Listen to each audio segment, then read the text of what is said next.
Dalam mazhab Imam Syafi'i hukumnya adalah tidak sah.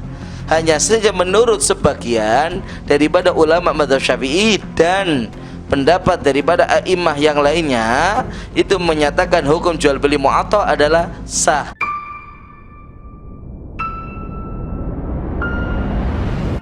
Damaikan hati, sejukkan jiwa. 107,7 FM Radio Suara Nabawi Pasuruan.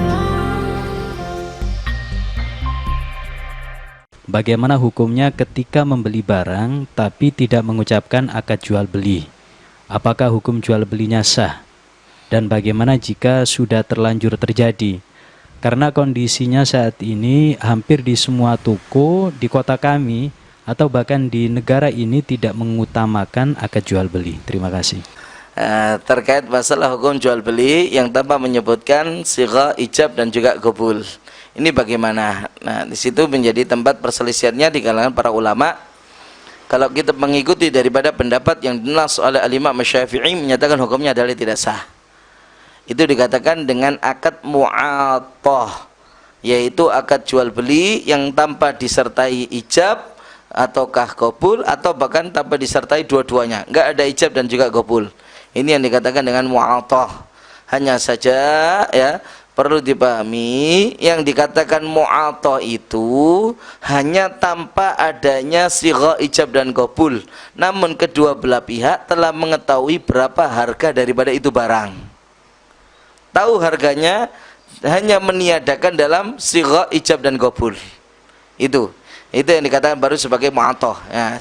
Dalam mazhab Imam Syafi'i hukumnya adalah tidak sah.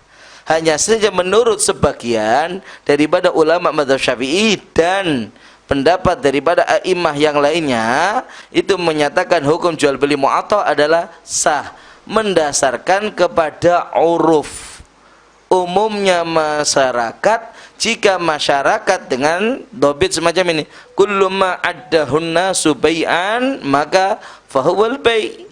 Setiap apa yang dihukumi dan dianggap oleh masyarakat sebagai akad jual beli walaupun tanpa ada ijab dan qabul, maka itu sudah bisa dikatakan sebagai akad jual beli yang sah. Ya, sebagai akad jual beli yang sah.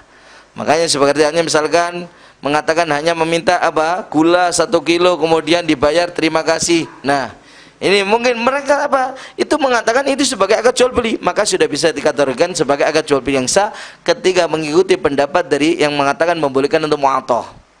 Yaitu pendapat yang dipilih oleh Al-Imam Al-Ghazali ya, termasuk gurunya Imam Al-Haramain dan juga Al-Imam An-Nawawi. Ya, ini yang menyatakan bolehnya untuk akad mu'athah. Nah, pada hakikatnya permasalahan itu timbul dari ini. Untuk pendapat Imam Syafi'i sendiri yang mengharuskan ada ijab dan qabul itu apa? Karena pertimbangan hadis innamal bai'u antaradhin. Hanya saja jual beli itu adalah antaradhin atas dasar saling ridha. Nah, permasalahannya ya kata Imam Syafi'i, keridhaan itu adalah pekerjaannya hati. Di mana hati itu urusan yang rahasia, urusan yang sir, yang tidak bisa nampak oleh orang. Karena itu di bagian dalam tubuh yang nggak akan bisa nampak untuk orang kecuali dalam wujud yang bisa untuk diterima. Makanya apa? Mensyaratkan dalam akad jual beli ada wujud sesuatu yang sekiranya bisa untuk apa? Pembuktian atau untuk mengungkapkan kalau dia benar-benar ridha. Apa itu yang bisa ditangkap oleh orang lain? Yaitu berupa ucapan ijab dan juga ijaban qabul. Makanya disinilah Imam Syafi'i mewajibkan untuk adanya ijab dan qabul. Ya, tapi kalau dalam sebagian pendapat yang lainnya, kan yang penting taradhi itu mendasarkan kepada uruf. Kenapa? Karena secara syar'i nggak ada persyaratan secara khusus harus ada sigha. Itu tidak ada nas secara khusus yang menyatakan harus ada sigha. Nah, memang antaradin. Nah, kalau apa? Kalau hanya antaradin, yang penting urufnya masyarakat sudah menganggap itu sebagai akad jual beli. Ya sudah, ngikuti kepada uruf. Dianggap itu berarti sudah saling ridho. Kenapa? Umumnya sudah demikian. Berarti umumnya secara umum mereka sudah saling ridho dengan akad yang model demikian. Makanya diperbolehkan gitu.